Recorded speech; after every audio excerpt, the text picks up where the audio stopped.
سورۃ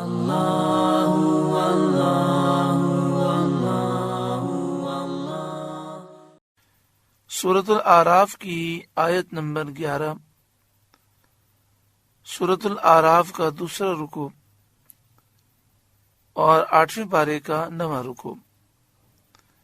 اللہ رب العالمین نے ارشاد فرمایا، وَلَقَدْ خَلَقْنَاكُمْ ثُمَّ صَوَّرْنَاكُمْ، اور بے شک ہم نے تمہیں پیدا کیا پھر تمہارے نقشے بنائے، تمہاری صورت بنائی۔ ثُمَّ قُلْنَا لِلْمَلَائِكَةِ اسْجُدُوا لِآدَمَ، پھر ہم نے فرشتوں سے فرمایا کہ آدم کو سجدہ کرو۔ ہم نے تمہیں پیدا کیا، تمہارے نقشے بنائے، یعنی تمہارے جد امجد حضرت آدم علیہ السلام کو پیدا کیا، اور پھر فرشتوں سے فرمایا کہ آدم کو سجدہ کرو۔ فسجدوا الا ابلیس، تو وہ سب سجدے میں گرے مگر ابلیس نے سجدہ نہ کیا۔ ابلیس لعین فرشتہ نہیں ہے، یہ جن ہے، اور یہ چونکہ بہت زیادہ عبادت گزار تھا، اس نے ہزاروں لاکھوں سال عبادت کی، اور ایک روایت میں ہے کہ 6 کروڑ برس اللہ تعالیٰ کی عبادت کی۔ زمین اور آسمان کے چپے چپے پر اس نے سجدہ کیا، کوئی 4 انگل ایک بالش جگہ باقی نہیں جہاں اس نے سجدہ نہ کیا ہو۔ اس طرح کی روایتیں بھی موجود ہیں۔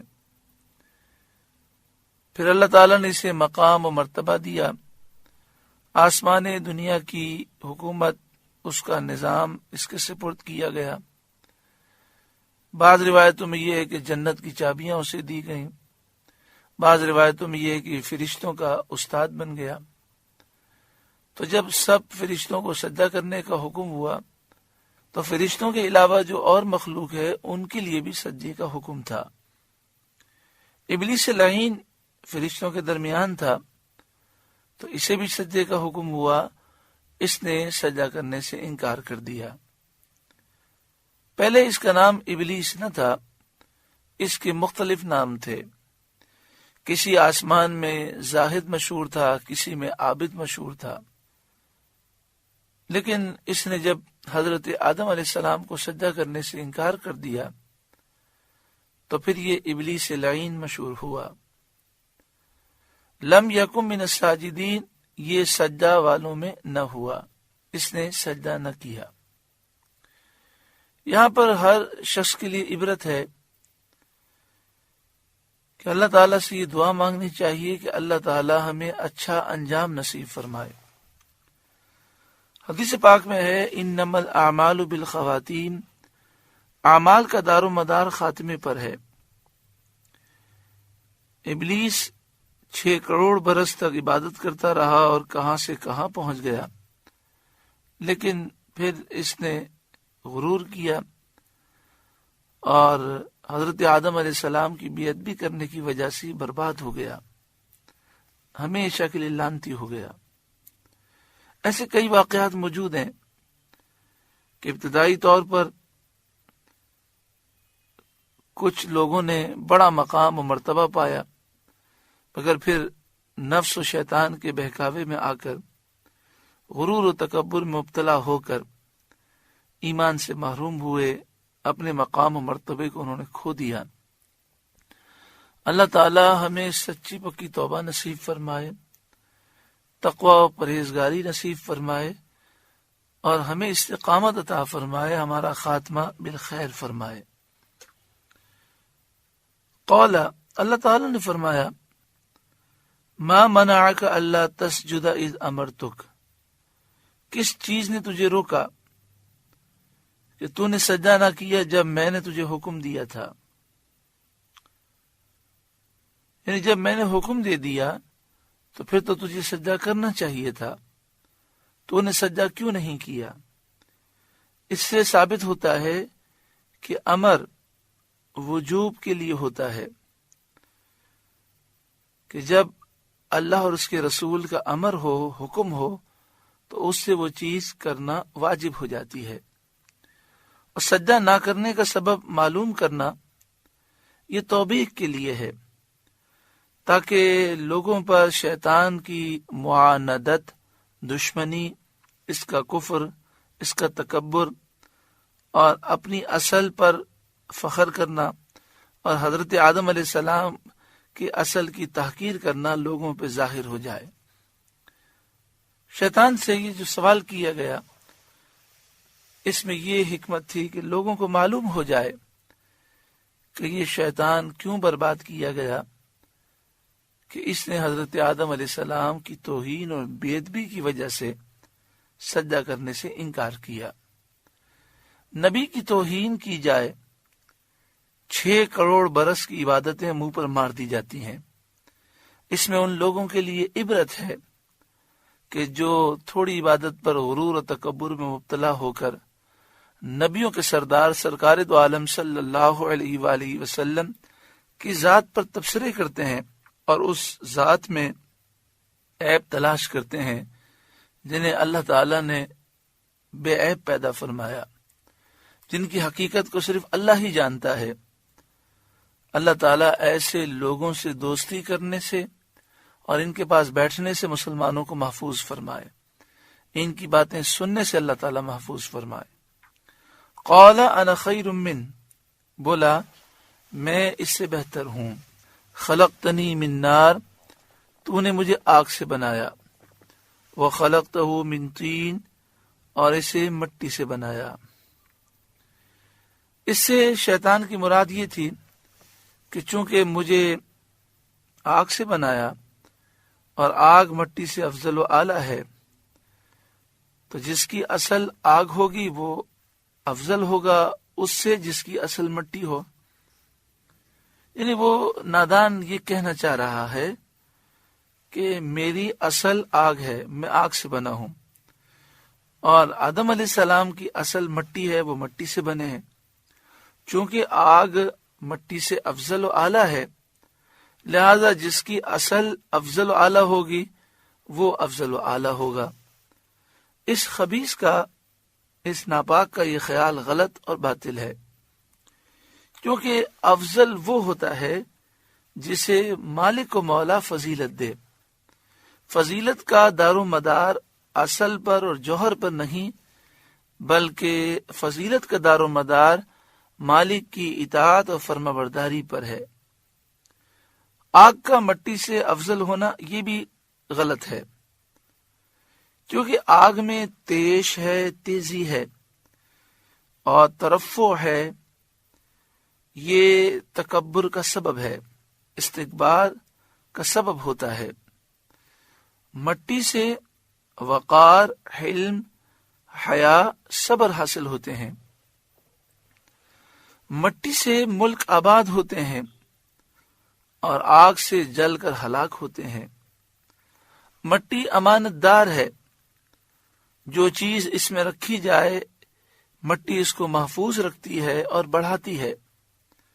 بیج مٹی میں ڈال دیا جائے تو مٹی اس بیج سے پودا پیدا کرتی ہے اور اس پودے پر پھل اگتے ہیں اور پھلوں میں بیج ہوتے ہیں، تو ایک بیج سے، مٹی کی وجہ سے سینکڑوں بیج پیدا ہو جاتے ہیں۔ تو جو چیز مٹی میں رکھی جائے مٹی اس کو محفوظ رکھتی ہے، بڑھاتی ہے، آگ فنا کر دیتی ہے۔ اس کے ساتھ یہ بھی ایک عجیب بات ہے کہ یہ کہہ رہا ہے کہ آگ افضل ہے، حالانکہ مٹی آگ کو بجھا دیتی ہے اور آگ مٹی کو فنا نہیں کر سکتی۔ پھر یہ ابلیس لعین کی شقاوت اور بے وقوفی ہے کہ نص کے موجود ہوتے ہوئے اس کے مقابلے میں قیاس کر رہا ہے۔ جو قیاس نص کے خلاف ہو وہ ضرور مردود ہے۔ یعنی جب اللہ تعالی نے حکم دے دیا تو اللہ کے حکم کے بعد پھر اپنی عقل کو دخل ہرگز نہیں دینا چاہیے تھا۔ اس نے یہ بے وقوفی کی اور حضرت آدم علیہ السلام سے جو اسے بغض تھا، جو حسد تھا، اس بغض اور حسد نے اسے تکبر میں مبتلا کیا اور یہ ذلیل و رسوا ہوا۔ قال انا خیر من، بولا میں اس سے بہتر ہوں، خلقتنی من نار، تو نے مجھے آگ سے بنایا، وخلقتہ من طین، اور اسے مٹی سے بنایا۔ قال، اللہ تعالی نے فرمایا، فاہبط منہا، تو یہاں سے اتر جا، فما یکون لک ان تتکبر فیہا، تجھے نہیں پہنچتا کہ یہاں رہ کر غرور کرے، فاخرج، نکل، انک من الصاغرین، تو ہے ذلت والوں میں سے۔ فاخرج، تو نکل، مفسرین کہتے ہیں مراد یہ کہ جنت سے نکل، کہ یہ جگہ اطاعت اور فرما برداری کرنے والوں کے لیے ہے، عاجزی انکساری تواضع والوں کی ہے۔ جو تکبر کرنے والا ہے، جو سرکش ہے، جو مغرور ہے، اس کے لیے یہ جگہ نہیں ہے۔ انک من الصاغرین، بے شک تو ذلیلوں میں سے ہے، تو ذلت والوں میں سے ہے، کہ انسان تیری مذمت کرے گا۔ ہر انسان اور ہر جن کہ جس میں شعور ہے وہ تیری مذمت کرے گا، اور ہر زبان تجھ پر لعنت کرے گی، اور یہی تکبر کرنے والوں کا انجام ہے۔ اس سے یہ عبرت ضرور حاصل کرنی چاہیے کہ انسان اللہ تعالیٰ سے ڈرے اور اپنے اندر بڑائی نہ لائے، تکبر نہ لائے، کہ تکبر کا انجام ذلت اور رسوائی ہے، اور عاجزی کا انجام یہ ہے کہ اللہ بلندی عطا فرماتا ہے۔ قال، ابلیس لعین بولا، انظرنی الی یوم یبعثون، مجھے مہلت دے، فرصت دے اس دن تک کہ لوگ اٹھائے جائیں۔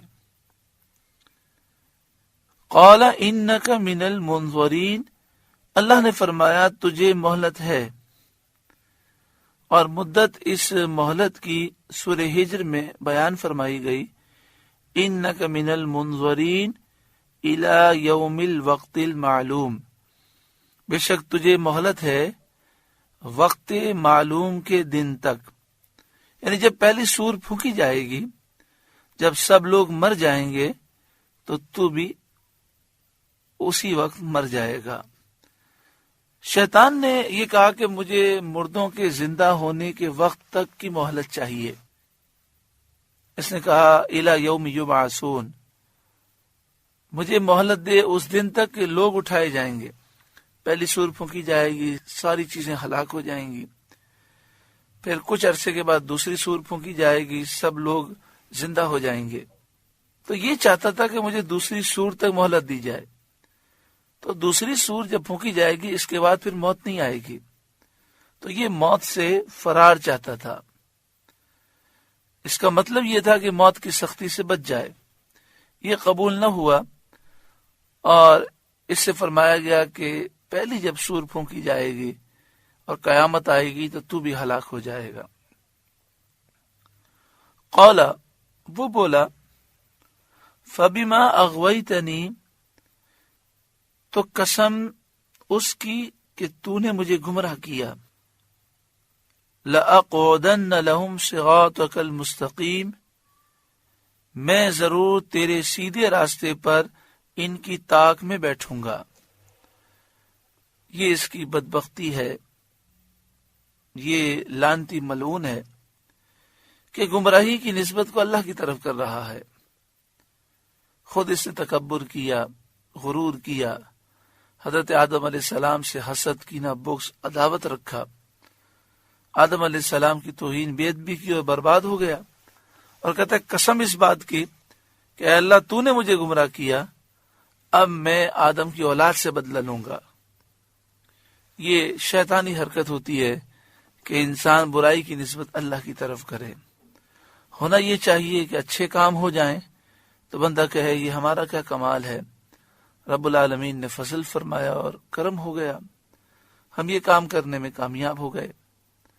اور اگر برائی ہو جائے تو بندہ اس کی نسبت اپنے نفس کی طرف کرے کہ یہ میرے نفس کی شامت کی وجہ سے ہوا، میں ضرور تیرے سیدھے راستے پر ان کی طاق میں بیٹھوں گا، انہیں گمراہ کرنے کی کوشش کروں گا کہ بنی آدم علیہ السلام کے دل میں وسوسے ڈالوں، انہیں باطل کی طرف مائل کروں، گناہوں کی رغبت دلاؤں، تیری اطاعت اور عبادت سے روکوں اور گمراہی میں ڈالوں۔ یہ شیطان کا وار ہوتا ہے کہ جب بھی انسان صراط مستقیم پر چلنا چاہتا ہے، شیطان دل میں وسوسے ڈالتا ہے، باطل، گناہ اور گندگی کی طرف مائل کرنے کی کوشش کرتا ہے، اور وہ نظر بندی کرتا ہے، یعنی وہ ذہن پر ایسے وسوسے ڈالتا ہے کہ انسان کی آنکھیں اندھی ہو جاتی ہیں اور گندگی اسے خوبصورت نظر آتی ہے، اور خوبصورتی سے وہ دور بھاگتا ہے اور اسے بسا اوقات گندا سمجھتا ہے۔ یہ کن لوگوں کے ساتھ ہوتا ہے جو شیطان کے قابو میں آ جاتے ہیں؟ آپ نے دیکھا ہوگا بیچارے بعض ایسے نادان لوگ ہیں کہ سنت پر عمل کیا جائے، شریعت پر عمل کیا جائے، حلال کمایا جائے، تقوی پرہیزگاری سے انسان مزین ہو، ہماری بہنیں شرعی پردہ کریں، ہمارے بھائی حضور کی سنت اپنے چہرے پہ سجائیں، تو وہ بڑی عجیب نگاہوں سے دیکھتے ہیں، اس کو برا سمجھتے ہیں۔ اور جو عورت نعوذ باللہ من ذالک اللہ اور اس کے رسول کی نافرمانی کرتی ہوئی گھر سے باہر نکلے، نامحرم عورتوں اور مردوں کا اختلاط ہو، خوب شیطانی گانے ہوں، تو لوگ کہتے ہیں بڑا مزہ آ رہا ہے۔ یہ وہ لوگ ہوتے ہیں جن کی آنکھوں پر، جن کے ذہن پر شیطان قابض ہو چکا ہوتا ہے۔ لیکن اللہ والے وہ ہوتے ہیں کہ گناہوں سے انہیں شدید نفرت اور گھن ہوتی ہے، کیونکہ ان پر شیطان کے ڈالے ہوئے پردے نہیں ہوتے، وہ گناہ کو اپنی اصل حالت میں دیکھتے ہیں اور انہیں بڑی گھن آتی ہے۔ اللہ تعالی ہمیں ان صالحین میں داخل فرمائے۔ شیطان گناہوں کی رغبت دلاتا ہے، عبادت اور طاعت سے روکتا ہے، گمراہی میں ڈالنے کی کوشش کرتا ہے۔ جب بھی ایسا ہونے لگے، شیطان غلط خیال ڈالنے لگے، فوراً کہیں اعوذ باللہ من الشیطان الرجیم۔ روزانہ 10 مرتبہ اعوذ باللہ من الشیطان الرجیم لازمی پڑھیں تاکہ شیطان کے مکر و فریب سے ہم محفوظ رہیں۔ حدیث پاک میں ہے جو روزانہ 10 مرتبہ اعوذ باللہ من الشیطان الرجیم پڑھتا ہے، اللہ تبارک و تعالی اسے شیطانی وسوسوں سے محفوظ رکھتا ہے۔ ثم لآتینہم من بین ایدیہم ومن خلفہم، پھر ضرور میں ان کے پاس آؤں گا، ان کے آگے سے، ان کے پیچھے سے، وعن ایمانہم وعن شمائلہم، ان کی سیدھی طرف سے، ان کی الٹی طرف سے، دائیں بائیں، آگے پیچھے، چاروں طرف سے انہیں گھیر کر سیدھی راہ سے روکوں گا، چاروں طرف سے گمراہ کرنے کی کوشش کروں گا۔ اس نے اوپر کی سمت کا ذکر نہیں کیا۔ حدیث پاک میں فرمایا گیا اوپر سے اللہ کی رحمتیں نازل ہوں گی۔ جو بندہ اس رحمت کی طرف توجہ کرے گا، اپنے رب کی طرف متوجہ ہوگا، تو چاروں طرف سے شیطانی جو وار ہیں وہ فنا ہو جائیں گے اور رب العالمین کا اس بندے کو قرب نصیب ہوگا۔ وَلَا تَجِدُ أَكْثَرَهُمْ شَاكِرِينَ، اور تو ان میں اکثر کو شکر گزار نہ پائے گا، چونکہ شیطان انسانوں کو گمراہ کرنے اور شہوات اور دیگر برائیوں میں مبتلا کرنے میں اپنی انتہائی کوشش کرنے کا عزم کر چکا تھا۔ اسے یہ گمان تھا کہ وہ بنی آدم کو بہکا لے گا، انہیں فریب دے کر اللہ تعالی کی نعمتوں کے شکر، اس کی اطاعت و فرمانبرداری سے روک دے گا۔ قال اخرج منها مذءوما مدحورا، اللہ نے فرمایا یہاں سے نکل جا، مذءوما رد کیا گیا، مدحورا راندہ ہوا، ذلیل رسوا ہو کر یہاں سے دور ہو جا۔ لمن تبعک منہم، ضرور جو ان میں سے تیرے کہنے پر چلا، لَأَمْلَأَنَّ جَهَنَّمَ مِنْكُمْ أَجْمَعِينَ، میں تم سب سے جہنم بھر دوں گا، تجھ کو بھی، تیری اولاد کو بھی، اور تیرا کہنا ماننے والے آدمیوں کو بھی سب کو جہنم میں داخل کیا جائے گا۔ شیطان کو جنت سے نکال دیا گیا اور اللہ تعالی نے حضرت آدم علیہ السلام کو ارشاد فرمایا، وَيَا آدَمُ اسْكُنْ أَنْتَ وَزَوْجُكَ الْجَنَّةَ، اور اے آدم تو اور تیرا جوڑا جنت میں رہو، یعنی اے آدم آپ اور آپ کی زوجہ حضرت حوا جنت میں رہیں۔ فَكُلَا مِنْ حَيْثُ شِئْتُمَا، تو اس میں سے جہاں چاہو کھاؤ، وَلَا تَقْرَبَا هَذِهِ الشَّجَرَةَ، اور اس درخت کے پاس نہ جانا، فَتَكُونَا مِنَ الظَّالِمِينَ، کہ حد سے بڑھنے والوں میں ہوگے۔ اگر اس درخت کے قریب گئے تو تم حد سے بڑھ جاؤ گے۔ جنت میں ہر چیز کھانے کی اجازت ہے، لیکن یہ درخت کے پاس جانے کی اجازت نہیں، یہ حد ہے، اس کے پاس گئے تو تم حد کو کراس کرنے والے ہو جاؤ گے۔ یہاں پر ایک بات عرض کروں کہ دیکھیں، اللہ تبارک و تعالی خالق ہے، مالک ہے، وہ رب ہے، وہ اپنے بندوں کو جس طرح چاہے خطاب فرمائے، اور اللہ کے نیک بندے اللہ کے بندے ہیں، وہ جس طرح چاہیں عاجزی فرمائیں۔ جب حضرت آدم علیہ السلام کا واقعہ بیان ہو قرآن پاک میں، احادیث طیبہ میں، تو جس طرح واقعہ ہے ہم اس طرح بیان کریں گے، لیکن اس کے علاوہ اس واقعے کو ذکر کرنا بہت احتیاط کی ضرورت ہے کہ ذرا سا بھی انداز بے ادبی والا ہوا تو ایمان برباد ہو جائے گا۔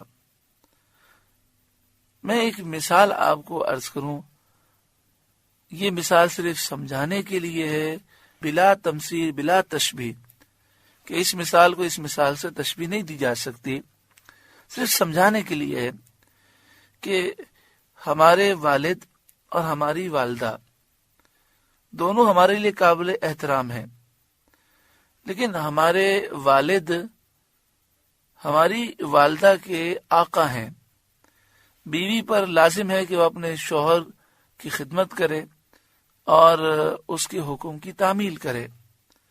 اگر والد والدہ کو کچھ کہیں تو اولاد کو یہ حق نہیں ہوتا کہ باہر جا کر یہ کہتا پھرے کہ میرے والد نے میری والدہ کو یوں کہا۔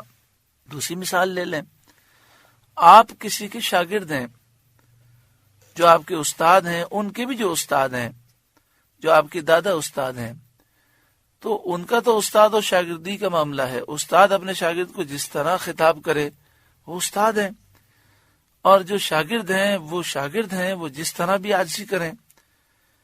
لیکن ہم چونکہ یہ ہمارے استاد ہیں اور وہ ہمارے دادا استاد ہیں، ہم دونوں کا ادب کریں گے، اور ان کے جو آپس کے معاملات ہوں گے یہ معاملات ہم باہر ڈسکس نہیں کر سکتے، اور اگر ڈسکس بھی کریں گے تو بہت زیادہ ادب کے ساتھ۔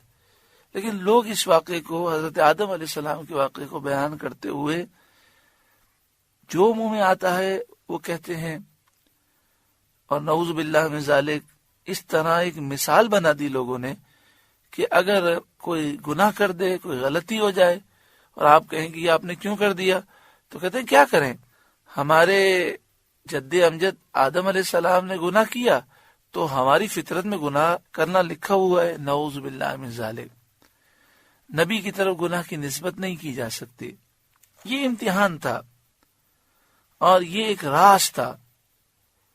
پھر قرآن مجید فرقان حمید نے مختلف مواقع پر مختلف انداز میں مسئلہ سمجھایا کہ اللہ تبارک و تعالی نے جب آدم علیہ السلام کی پیدائش فرمائی، اس پیدائش سے پہلے فرمایا کہ میں زمین میں اپنا نائب بنانے والا ہوں، تو آدم علیہ السلام کو جنت سے زمین میں آنا تھا۔ 500 برس آپ جنت میں رہے، پھر اللہ کے حکم پر یہ معاملہ ہوا، آپ کو بھلا دیا گیا، یہ معاملہ ہوا اور آپ جنت سے زمین پر آئے، اور پھر اللہ تبارک و تعالی نے یہاں پر کتابیں نازل فرمائی، صالحین پیدا ہوئے، کتنی مسجدیں قائم ہوئیں، یہ سب ایک نظام تھا، جس نظام کو قائم کرنے کے لیے حضرت آدم علیہ السلام کو جنت سے زمین میں بھیجا گیا۔ اس میں حکمت ہی تھی. اور یہ حضرت آدم علیہ السلام کی عاجزی انکساری ہے کہ جس کام کو قرآن و حدیث کی روشنی میں گناہ نہیں کہا جا سکتا اس پر بھی آپ نے معافی مانگی اور کئی سو سال تک آنسو بہاتے رہے. تو ہم ان آیات کو جس طرح لکھا ہے، اعلی حضرت امام اہل سنت کا جس طرح ترجمہ ہے، اور اعلی حضرت امام اہل سنت کی خلیفہ حضرت صدر الافاضل مولانا نعیم الدین مراد آبادی علیہ الرحمہ نے جس طرح اس کی تفسیر بیان کی ہے ہم بیان کریں گے، لیکن عقیدہ اپنے ذہن میں رکھیں کہ انبیاء علیہم الصلاۃ والسلام گناہوں سے معصوم ہیں، ان سے گناہ ہو ہی نہیں سکتے. اللہ تعالیٰ نے انہیں گناہوں سے پاک پیدا فرمایا. یہ جو معاملہ ہے یہ ایک امتحان ہے، یہ ایک آزمائش ہے. فوسوس لہما الشیطان، پھر شیطان نے ان کے جی میں خطرہ ڈالا، یعنی دل میں خیال ڈالا. لیبدی لہما ما وری عنہما من سوآتہما، کہ ان پر کھول دے ان کی شرم کی چیزیں جو ان سے چھپی تھیں. تفسیر خزائن العرفان میں اعلی حضرت امام اہل سنت کی خلیفہ صدر الافاضل مولانا نعیم الدین مراد آبادی علیہ رحمہ لکھتے ہیں، یعنی ایسا وسوسہ ڈالا کہ جس کا نتیجہ یہ ہو کہ وہ دونوں آپس میں ایک دوسرے کے سامنے برہنہ ہو جائیں. اس آیت سے یہ مسئلہ ثابت ہوا کہ وہ جسم جس کو عورت کہتے ہیں اس کا چھپانا ضروری ہے اور کھولنا منع ہے. اور یہ بھی ثابت ہوا کہ اس کا کھولنا ہمیشہ سے عقل کے نزدیک مذموم اور طبیعتوں کو ناگوار رہا ہے. یعنی مرد کے لیے ناف کے نیچے سے لے کر گھٹنے کے نیچے تک یہ عورت ہے، اس کا چھپانا ستر عورت کہلاتا ہے. عورت کے معنی چھپانے کی چیز اور ستر معنی چھپانا. ناف کے نیچے سے لے کر گھٹنے کے نیچے تک اسے عورت کہتے ہیں، یعنی یہ چھپانے کی چیز ہے، اس کا چھپانا ضروری ہے. نماز میں بھی چھپانا ضروری ہے اور نماز کے علاوہ بھی یہ ایک دوسرے کو دکھانا جائز نہیں ہے. بہت سے لوگ ہاکی کھیلتے ہیں، فٹ بال کھیلتے ہیں، اور وہ جو لباس پہنتے ہیں وہ لباس ادھورا ہوتا ہے، گھٹنے ان کے کھلے ہوتے ہیں، رانیں کھلی ہوتی ہیں، یہ گناہ ہے. دوسری بات یہ فرماتے ہیں کہ ہمیشہ سے عقل کے نزدیک جو چھپانے والی چیز ہے اس کو کھولنا یہ برا ہے. آج مغرب میں اور یورپ میں ننگے ہونے کو برا نہیں سمجھا جاتا، اور بہت ہی زیادہ فحاشی اور یعنی بے حیائی عام ہے. ایسا کرنا ان کا عمل عقل سے بہت دور ہے، یعنی یہ لوگ عقل سے ماورا ہو چکے. یہاں پر یہ بھی لکھا ہے تفسیر میں، اس سے معلوم ہوا کہ ان دونوں صاحبوں نے اب تک ایک دوسرے کا ستر نہ دیکھا تھا. وقالا، اور شیطان بولا، ما نہاکما ربکما عن هذه الشجرة الا ان تکونا ملکین، تمہیں تمہارے رب نے اس پیڑ سے، اس درخت سے اسی لیے منع فرمایا ہے کہ کہیں تم دو فرشتے ہو جاؤ، او تکونا من الخالدین، یا ہمیشہ جینے والے، کہ جنت میں رہو اور کبھی نہ مرو. یعنی شیطان نے حضرت آدم علیہ السلام اور حضرت حوا سے کہا کہ یہ جو درخت سے اللہ تعالیٰ نے منع فرمایا ہے اور کوئی بات نہیں ہے. اور یہ منع کرنا اس لیے نہیں ہے کہ اس درخت کے قریب جانا کوئی حرام ہے، گناہ ہے، بس صرف بات یہ ہے کہ اگر یہ درخت کھا لو گے تو تم انسان سے فرشتے بن جاؤ گے، یا تم یہ درخت کھا لو گے درخت کے پھل کو تو پھر تم ہمیشہ زندہ رہو گے اور ہمیشہ جنت میں رہو گے. دیکھیں، کسی چیز سے اگر منع کیا جاتا ہے تو منع کرنے کی مختلف حیثیت ہوتی ہیں. کوئی کام کرنا حرام قطعی ہوتا ہے، کوئی کام کرنا حرام ظنی یعنی مکروہ تحریمی ہوتا ہے، کوئی کام کرنا مکروہ تنزیہی ہوتا ہے، خلاف اولا ہوتا ہے. جیسے ہمیں منع کیا گیا کہ آپ سیدھے ہاتھ سے دیں، سیدھے ہاتھ سے لیں، الٹے ہاتھ سے لینے دینے سے منع کیا گیا۔ لیکن اگر کوئی یہ غلطی کر دے تو ہم یہ تو نہیں کہیں گے کہ اس نے گناہ کبیرہ کیا، یہ حرام قطعی تو نہیں ہے۔ تو بعض چیزیں ایسی ہوتی ہیں جس سے منع کیا گیا لیکن وہ خلاف اولا ہوتا ہے، مکروہ تنزیہ ہوتا ہے۔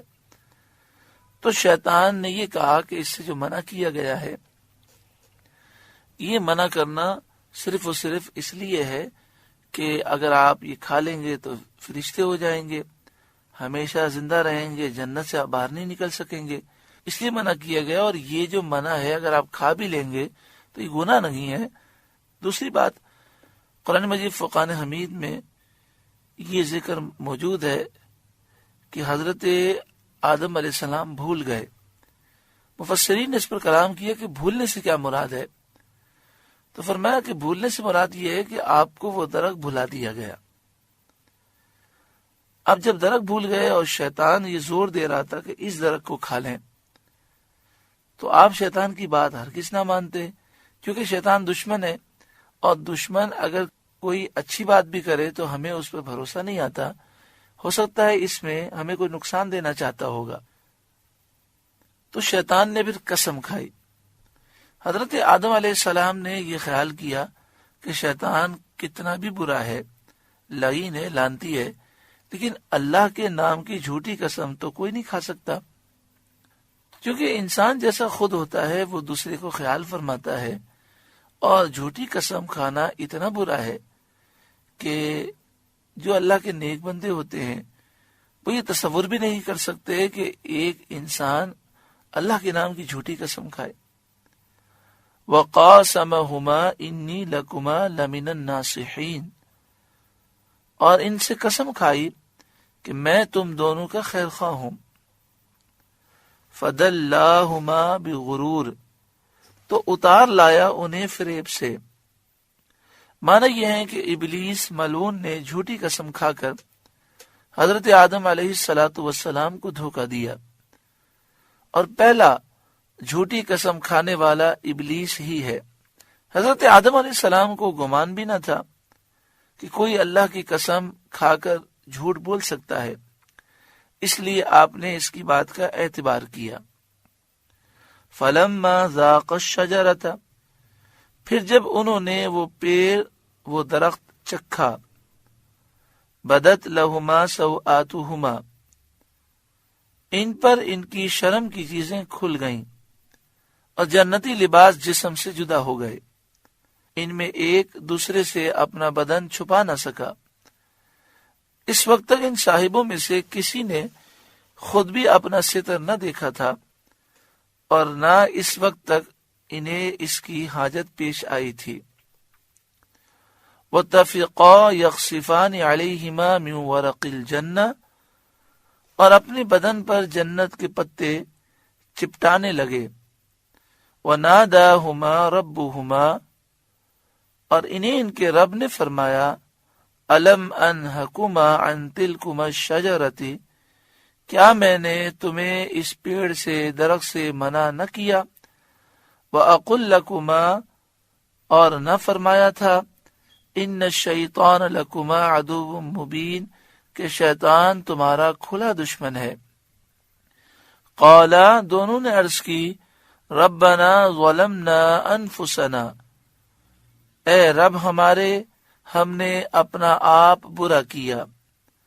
وَإِن لَّمْ تَغْفِرْ لَنَا، تو اگر ہمیں نہ بخشے، وَتَرْحَمْنَا، اور ہم پر رحم نہ کرے، لَنَكُونَنَّ مِنَ الْخَاسِرِينَ، تو ضرور ہم نقصان والوں میں ہوئے۔ قَالَ اهْبِطُوا بَعْضُكُمْ لِبَعْضٍ عَدُوٌّ، اللہ نے فرمایا اترو، اے آدم، اے حوا، اپنی اولاد کے ساتھ، اپنی ذریت کو لے کر تم نیچے اترو، کیونکہ آدم علیہ السلام کی پشت میں آنے والی نسلیں موجود تھیں۔ قَالَ اهْبِطُوا بَعْضُكُمْ لِبَعْضٍ عَدُوٌّ، فرمایا اترو، تم میں ایک دوسرے کا دشمن ہے۔ وَلَكُمْ فِي الْأَرْضِ مُسْتَقَرٌّ وَمَتَاعٌ إِلَىٰ حِينٍ، اور تمہیں زمین میں ایک وقت تک ٹھہرنا اور برتنا ہے۔ قال فیہا تحیون وفیہا تموتون، فرمایا اسی میں جیو گے اور اسی میں مرو گے، ومنہا تخرجون، اور اسی میں سے اٹھائے جاؤ گے، یعنی قیامت کے دن حساب کے لیے اسی زمین سے اے لوگوں تم اٹھائے جاؤ گے۔ سورۃ الاعراف کا دوسرا رکوع مکمل ہوا۔ اللہ تعالیٰ اس رکوع کے نور سے ہمارے قلوب کو روشن فرمائے۔ شیطان برباد ہوا نبی کی توہین اور بے ادبی کر کے۔ اللہ تعالیٰ ہر ایک کو ادب نصیب فرمائے۔ انبیاء، صدیقین، شہداء، صالحین، اولیاء، صحابہ اور اہل بیت کا ادب نصیب فرمائے۔ بے ادبی سے بچائے اور بے ادبوں کے ساتھ بیٹھنے اور ان کی باتیں سننے سے اللہ تعالیٰ محفوظ فرمائے۔ اللہ